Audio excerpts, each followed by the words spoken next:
تمہید کے بعد آپ بچوں کو بغور سننے کی تاکید کے ساتھ عبارت کی قرأت کریں۔ آپ کے لیے میں قرأت کرتا ہوں۔ ہمارا دشمن پلاسٹک بیگ۔ عمر صبح اسکول جانے کے لیے گھر سے باہر نکلا تو پریشان ہو گیا۔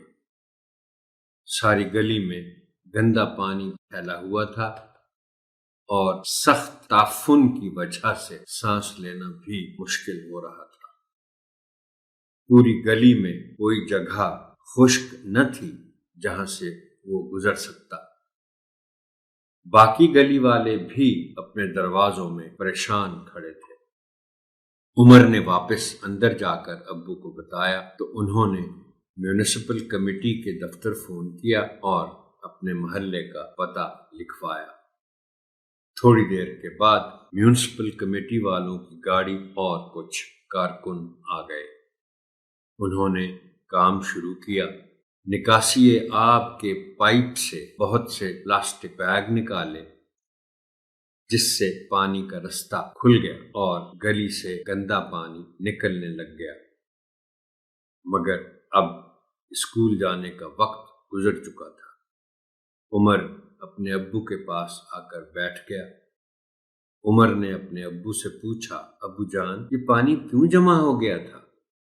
عمر کے ابو نے جواب دیا، بیٹا، پلاسٹک کے بیگ پانی کے پائپ میں پھنس گئے اور انہوں نے پانی کا راستہ روک دیا تھا۔ اس سے پانی باہر گلی میں پھیل گیا تھا اور سب کو تکلیف اٹھانا پڑی۔ عمر، ابا جان، یہ پلاسٹک بیگ کس چیز سے بنتے ہیں؟ ابا جان، یہ پلاسٹک بیگ ایک سیال مادے پولیتھین سے بنتے ہیں۔ پولیتھین وہ مادہ ہے جو آسانی سے کسی بھی شکل و صورت میں ڈھل جاتا ہے۔ اسے کسی بھی رنگ میں رنگا جا سکتا ہے۔ یہی وجہ ہے کہ اسے پولیتھین بیگ کہا جاتا ہے۔ یہ زندگی کا اہم جز بن کر رہ گیا ہے۔ پولیتھین نہ گلتا سڑتا ہے اور نہ ہی ضائع ہوتا ہے۔ حتیٰ کہ اگر اسے آگ لگائی جائے تو بھی اس کے ذرات ہوا میں آلودگی کا باعث بنتے ہیں۔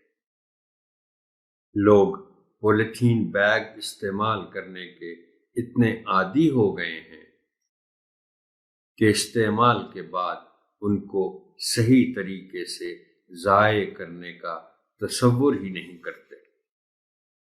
ان لفافوں کو گلی کوچوں، سڑکوں، نالیوں، نالوں اور دریاؤں میں پھینک دیتے ہیں۔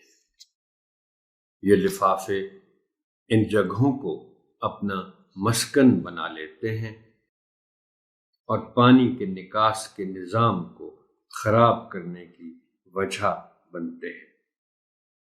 گندے پانی کے نکاس کی بندش سے سیوریج پائپ بند ہو جاتے ہیں یا پھٹ جاتے ہیں۔ اس وجہ سے بدبو اور گندگی پھیلتی ہے۔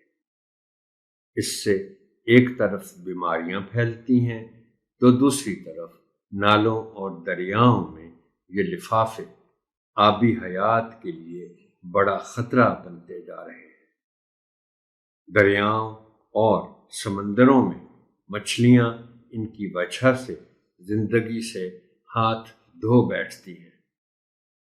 گلی کوچوں، باغوں اور کھلی جگہوں پر پھینکے گئے لفافے مویشیوں کی زندگی کے لیے بڑا خطرہ بنتے جا رہے ہیں۔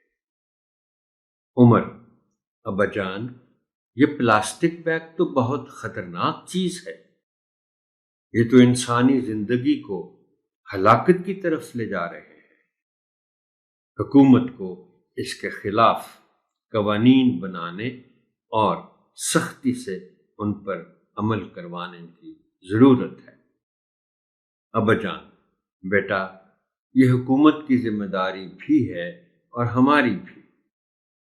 ہمیں بھی چاہیے کہ ہم شاپنگ بیگ کی بجائے کپڑے اور کاغذوں کے تھیلوں کا استعمال کریں۔ ان کو ادھر ادھر بے توجہی سے نہ پھینکیں، کیونکہ ماحول کو صاف ستھرا رکھنا ہم سب کی ذمہ داری ہے۔ عمر: ابا جان، آئندہ میں ان سب باتوں کا خیال رکھوں گا اور اپنے دوستوں کو بھی بتاؤں گا۔ ابا جان: شاباش عمر، تم انشاءاللہ ملک کے اچھے شہری بنو۔